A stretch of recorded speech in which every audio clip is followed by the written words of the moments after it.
This is episode number 167. We've got a three-part process for moving forward in your goal without spreading yourself too thin. That's coming up. This is the Red Podcast. How to take your idea and make a name for yourself within your industry and beyond. Spread your message. Attract a following.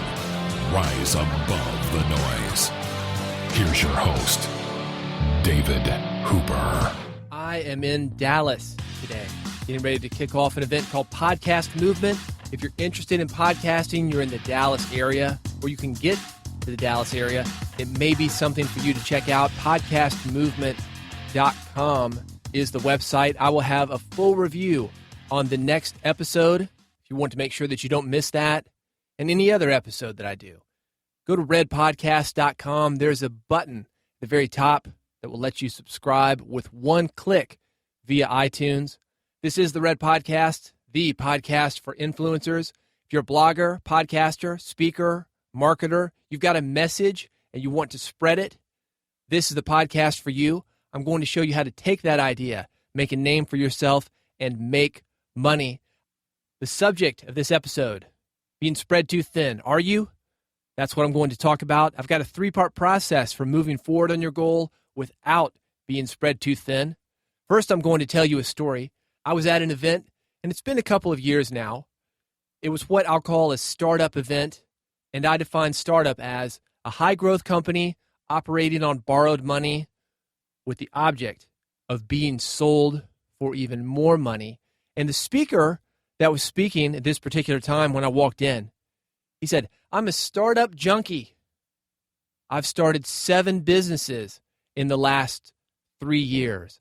And that was something that really caught my attention, especially coming in from the entertainment industry, because I often see that with entertainers, people that have multiple bands, multiple music projects. They're in the film or TV business, multiple scripts that they're working on, multiple pilots that they're working on, basically multiple outlets. Somebody who's throwing something against the wall, waiting for something to stick, and then if it does, putting money behind it and going with that, but never really being that invested in anything. And this speaker was no exception. I later went to his LinkedIn page, and he had done what he said. In the last 3 years, had done 7 businesses, but none of them seemed to be doing well.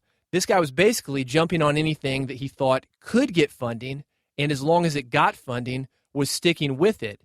But he didn't seem to have an ideology or message that he wanted to spread or a certain change that he wanted to see happen like you have.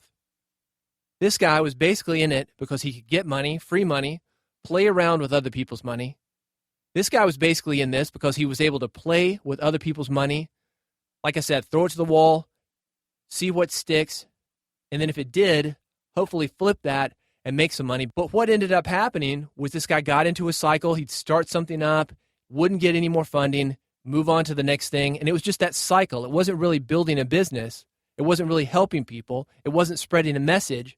It was simply trying to get funding. And that's a different job from the one that most of the entrepreneurs, the influencers, the speakers, musicians, podcasters, marketers, nonfiction authors, the entrepreneurs that I know, they're not in that game. They're in the game because they want to spread a message. They've got, like I said, an ideology that they want to get out. They want to change the world. They're not just trying to get money from somebody based on an idea that hasn't yet been realized, hoping that they can be completely done with this after taking a big cash payout within a couple or 3 years. The question is, are you doing something similar? This often happens with bloggers. They have 1 or 2 blogs. They have different podcasts. This happens to podcasters all the time. I've actually been approached for doing different podcasts. People think it's not going to be that much to go on a co-hosted show. I don't have to edit it. I don't have to really get out and promote it. But think about that. If you're not getting out and promoting it, if you're not putting the time in to come up with something good, what's the point? You get more airtime. You get a little bit of experience maybe. But to continue on this thread of podcasting, if you're really trying to get good at podcasting, it's far better for you to invest in one podcast, put all your promotion efforts into that one podcast, put all your planning into that one podcast, edit the thing really well, bring in good guests, plan it out, record it, promote it, all your energy into one basket. It's counterintuitive for some people, and here's why. People equate being busy with getting results, and that's not the case. They're two separate things. You can be busy from sun up to sundown, all your waking hours, but still not get anything done. It's like you're on a hamster wheel. Don't equate movement with action, with getting something done. And ultimately, all that action needs to be in service of getting results. I'm going to continue on the podcast thread. It applies to you even if you're not a podcaster, but I'm assuming that you listen to other podcasts. Some podcasts, they think more is better. 7 days a week, 5 days a week. They're doing a lot of episodes. But is more better? If you look at the top podcast charts on iTunes, the biggest ones, once a week. And some of them have an approach much like television. 12, 13 episodes, take a break.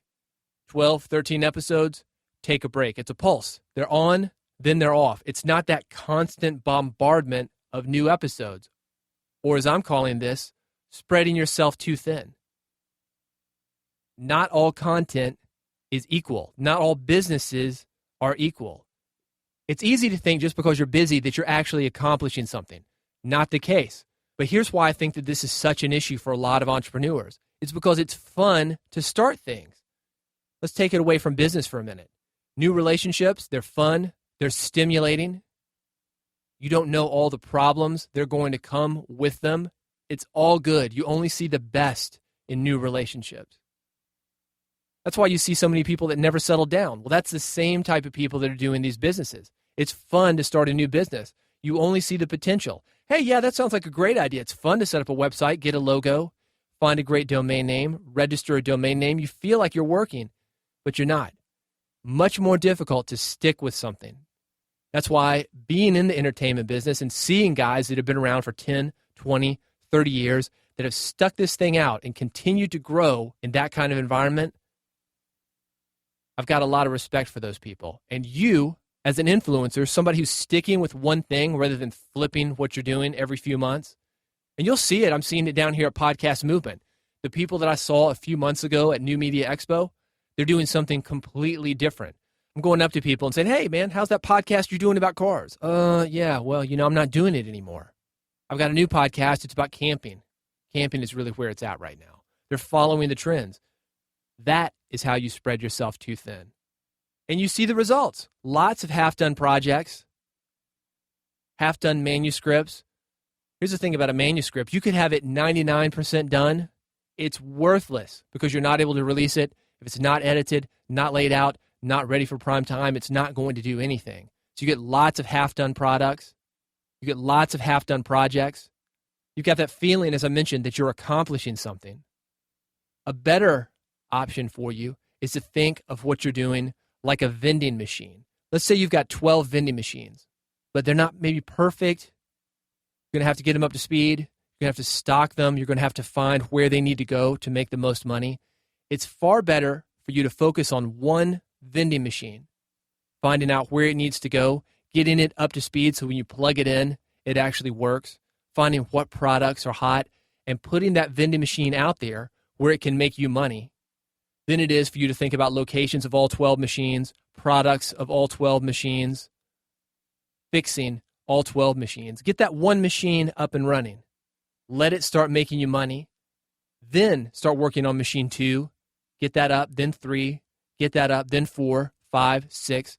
And you should be doing the same thing with your products. If you're working on a podcast, if you're working on a book, if a public speaking business is what you're trying to accomplish this year, get that going before you jump too heavily into something else and have that 99% done project that never gets released and is equal to 0% of your income. You want something really good, one product or one idea, something that you can base everything else around. I'm going to share my plan with you because I think this is something that you may want to model.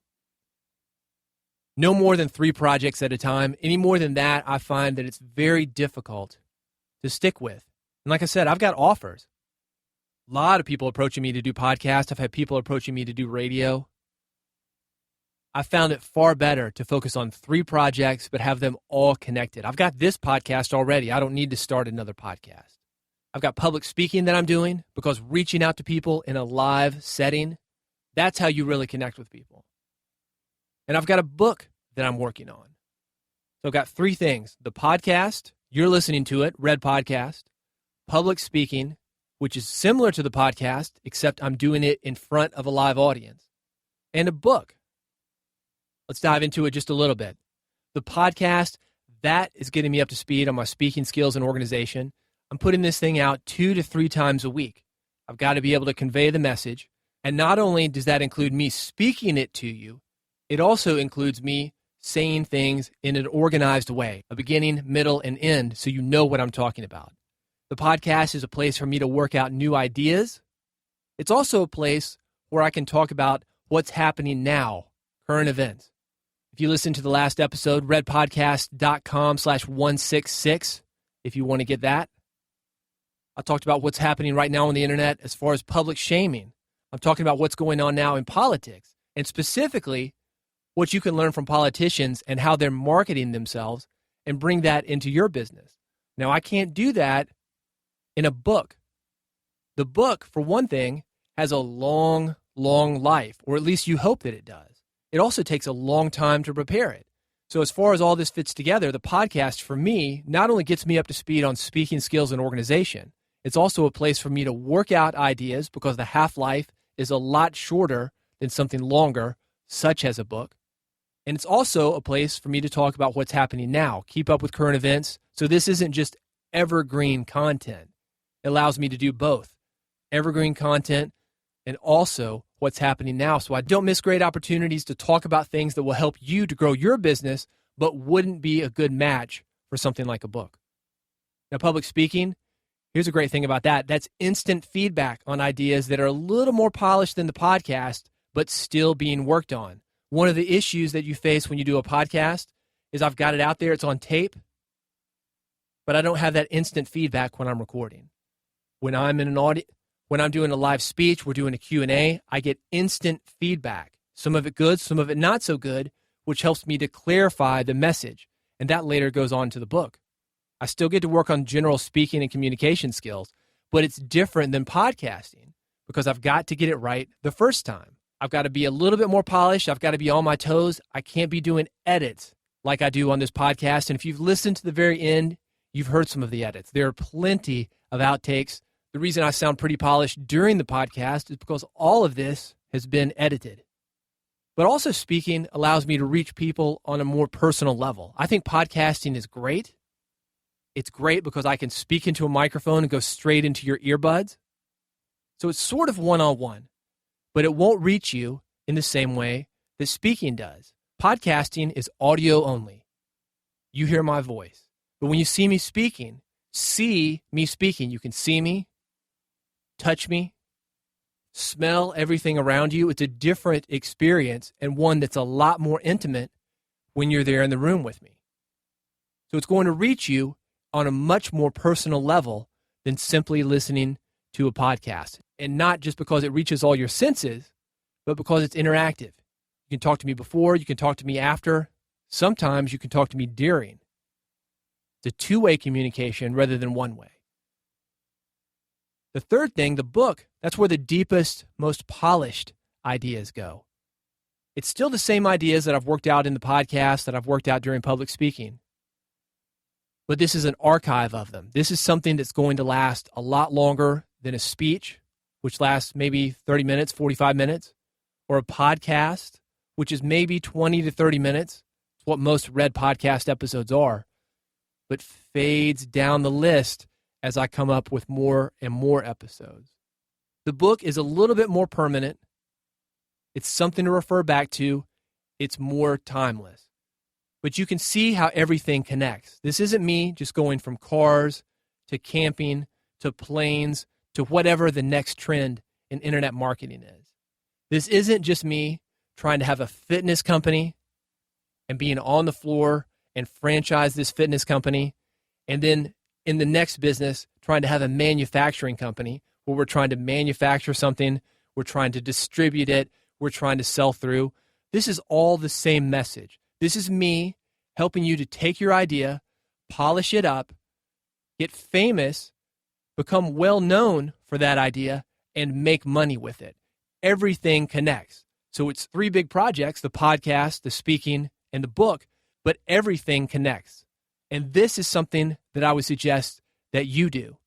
If you're trying to go for different modalities, maybe you want to do a book. Maybe you've got a Facebook group. Maybe you've got a blog, a mailing list. Everything needs to connect like this. Otherwise, to take it back to the subject of spreading yourself thin, you're learning all sorts of different skills that aren't connecting, and you might not need ever again. If you're not in the manufacturing business, you don't need to know about manufacturing, production, distribution, sell-through. If you're in the idea business, you're always going to have to know how to speak that idea, organize it. You may need to know how to record it. You may need to know how to write it, how to publish it via print, via digital. All those are skills that you can use again and again. So let's get to that 3-part process. This is how to do it. First step, you're going to pick your main goal. What's the message that you want to spread?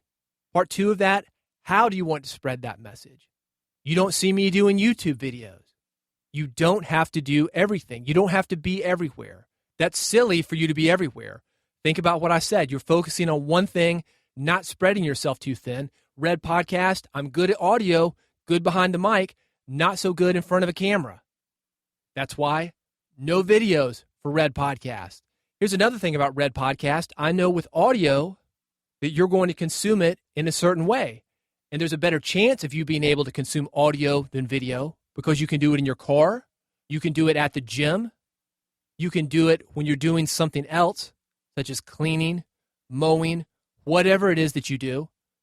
You can still consume this content without slowing your life down. So pick your main goal. What's the message that you want to spread? And figure out how you want to spread your message. Now, these video comments that I'm making, that's just me. Video may be for you. Some content is better in video, and some people shouldn't be in audio. Some people, and maybe you, should just be writing. Maybe you're not good behind the mic. Maybe you just haven't developed those skills. Well, for you, writing. Focus on it. Make your forehand so good, they forget that you don't have a backhand. Number 2, what skills do you need to spread your message in this way? This is why I broke this down just a minute ago. The podcast, it gets me up to speed on speaking skills and organization. That helps my public speaking. That helps me to go out in front of a crowd. That crowd provides instant feedback. It lets me get clear on the ideas, and that helps the book. You can see how this all connects. So with you, what skills do you need to spread your message in this way? And what activities can you start doing that will allow you to develop these skills? What skills do you need to spread your message this way? For me, doing the podcast, speaking, the book, I need communication skills. I need organization. I need to be able to work out new ideas. And the podcast, speaking, writing a book, those are the 3 activities that are going to let me do those things. That's part 3. What activities do you need to do in order to get better at your needed skills? For most influencers, and probably for you, you need a clear message. That message, it needs to be organized. The message also needs to be delivered in a compelling way. How can you do that? A blog, that's the best thing about a blog. It allows you to get into the habit of writing, to organize ideas, and to have a place for those ideas where you're going to get feedback. A podcast, very similar. Email newsletter, very similar. Facebook status, Twitter updates, very similar. You want a clear message. The message needs to be organized, and the message needs to be delivered in a compelling way. It doesn't matter what you do. You're not a podcaster, don't do podcasting. You don't like speaking in front of people, don't speak. Maybe a book is for you. Maybe a blog is for you, an email newsletter. Do whatever you want to do. You can use whatever method that you want. I'm not attached to that. You just need to know what you need to do in order to get better at the skills that you need. If you've got questions, you've got comments, reach out to me. @David Hooper on Twitter is the way to do that. I would love to hear about what you're working on. Send me links.